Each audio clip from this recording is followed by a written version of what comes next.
Look at the cinema listings. There are lots of nice movies showing. How do you know? I read the cinema reviews. This movie must be really unforgettable. Ah, we could go to the cinema if you want to. Why not? Today's Friday, right? Right. We better book seats then. Sure. Have you got a phone number? Let me see where this movie's showing. Here. 0871 971 5682. 0871 971 5682. 5682. How can I help you? Yes. I would like to book 2 tickets for tonight's showing. I am sorry, but I think you've got the wrong number. Oh. Okay. Bye. You must have given me the wrong number. I don't think so. You dialed the wrong number. Okay, try this one. 0871 971 5587. Okay. Thank you for calling the Apollo Leicester Square. For details about movies now showing, press 1. To book tickets, press 2. To talk to customer service, press 3. Oh, my. I hate all this. Thanks for calling the Apollo Leicester Square. Your call is in a queue. Please hold on until one of our operators is free. We are sorry to keep you waiting. Next time we go out to have pizza, okay? Pizza. Sure. This is Mary speaking. How can I help you? Yes, I want to book 2 tickets for tonight's showing at 8:30. Can you give me your name and credit card number, please? Oh, sure.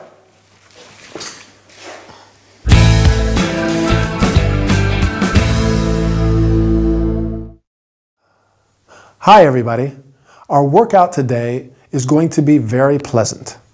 In fact, we are going to the cinema. You like going to the movies, don't you? However, sometimes you may have to book the tickets by phone, and that's not always easy. We will learn about how to book tickets by phone, how to say that a phone number is wrong, and about telephone messages. Lucy and Emily have decided to go to the cinema. Lucy has seen the cinema listings. That is, the list of movies that are showing. She reads the cinema reviews or comments on the movies. As there is a nice movie showing, they decide to go. But it's Friday, right? And it's better to book the tickets beforehand. Lucy finds a phone number, and Emily makes the phone call. Unfortunately, she dials the wrong number, and the person who answers says, "I am sorry, but I think you've got the wrong number." Sometimes you may want a specific person. So the answer could be, "I am sorry, there's nobody of that name here." Fortunately, Lucy finds another number. This time there is a recorded message. "Thank you for calling the Apollo Leicester Square. For details about movies now showing, press 1. To book tickets, press 2. To talk to the customer service, press 3. Since there is not always someone on the other end, it is important to learn to understand phone messages. When Emily dials the number, there is another recorded message. Your call is in a queue. Please hold on until one of our operators is free. We are sorry to keep you waiting. You can also hear, we are experiencing an unusual volume of calls. Please hold the line. Or, all the lines are engaged at the moment. Your call is in a queue. Please hold on and your call will be answered as soon as possible. Finally, when she has lost all hope, Emily is able to speak to an operator and book the tickets. Obviously, if she finds her credit card, what do you think? I do hope she finds it and that they will be able to do what they have planned. By the way, I am going to the cinema too tonight. It's a very scary horror movie. I'll tell you about it next time. Bye. Would you like something to drink? Yes, sure. I'd like a natural fruit drink if possible. Gin and tonic for me. Okay. You are from Australia, right? Yes, I am. I'm going there in a couple of months. Do you have any recommendations on what I should see? Sure. I'm from Sydney. Sydney is Australia's largest city and a real cultural melting pot. Interesting.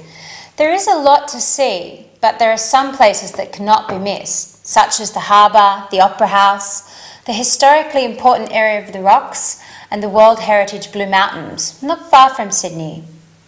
I could lend you a travel guide of the city if you wish. That would be great.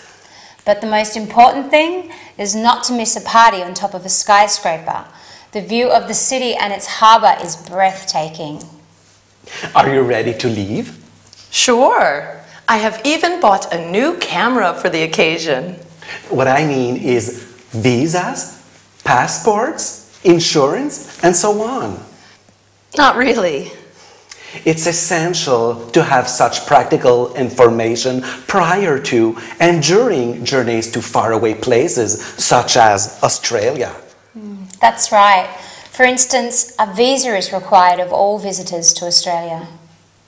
How can I obtain the visa? Oh, I can't remember. Visa regulations change from time to time, so you'd better check on the internet. What about vaccinations? There are currently no specific vaccinations required. Thank goodness. Just one last suggestion. I don't wish to be impertinent, but perhaps it would be a good idea to have a new hairdo before you leave. What? A new hairdo. I am a hairdresser, and a new hairstyle is always important before important changes and experiences. Yes, that is a great idea.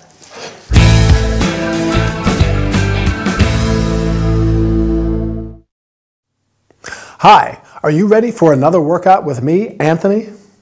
I hope so, because today we're going to travel to a faraway country. How exciting. We're going to learn about talking about places of interest, practical travel information. Emily is about to go to Australia. Since Chloe is from Sydney, she provides some information on places that cannot be missed, that she must see, such as the harbour, the Opera House, and so on. Along with these places, she recommends, do you remember what? Sure, a party on top of a skyscraper, because the view of the city and its harbor is breathtaking. Breathtaking means of outstanding beauty. When you travel, there are many things to take into account. One of the most important is practical information. That is information related to visas, passports, insurance, and so on. This practical information is particularly important when traveling to faraway places, such as Australia. Far away means distant. First, you have to check if your passport is valid. Then you should check if a visa is required.